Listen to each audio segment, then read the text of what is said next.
sounds very simple, but let's look at what actually makes up energy in versus energy out.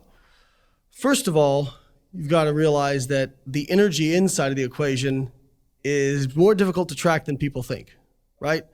So one, food labels, which we like to think as being, like from upon high, can have up to a 20% error in them. Really? Oh yeah. So 100 calorie, is something listed as 100 calories per serving. What's actually in there could be 80 or 120. Right, exactly. Huh. So that's one aspect of it. The second aspect is there's what's called your energy, but then there's also metabolizable energy, right? So if you have food stuff with, say, a lot of insoluble fiber, typically insoluble fiber is not really digestible. And so you could have, quite a bit of carbohydrate, but if you can't extract the energy from it, and typically this is because insoluble fiber from like plant material, the carbohydrate and even some of the protein is bound up in the plant structure, which makes it inaccessible to digestive enzymes. And so this is what like adds bulk to your stool and whatnot.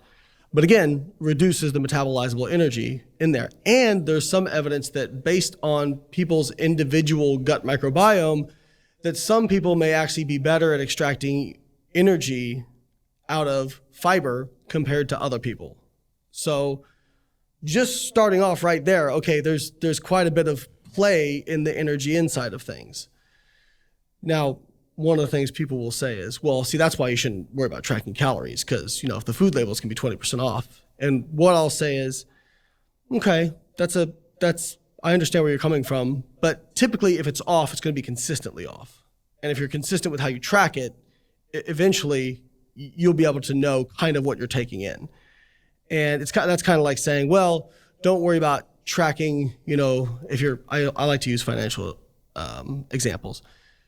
We know that to save money, or you have to earn more money than you spend. Well, you can't exactly know how much money you're earning at a time, because there's inflation, and then there's, if you have investments, those can be, different interest rates and whatnot. It's like, okay, but if you have a budget, you have a reasonable idea of what it's going to be, and you make certain assumptions, but you can relatively guess. Yeah, that's a good example. Right. So now let's look at the energy out side of the equation, which is actually way more complicated, right? And so your energy out is a few different buckets. The first one and the biggest one is your resting metabolic rate, so your RMR. And that for most people is anywhere from 50 to 70% of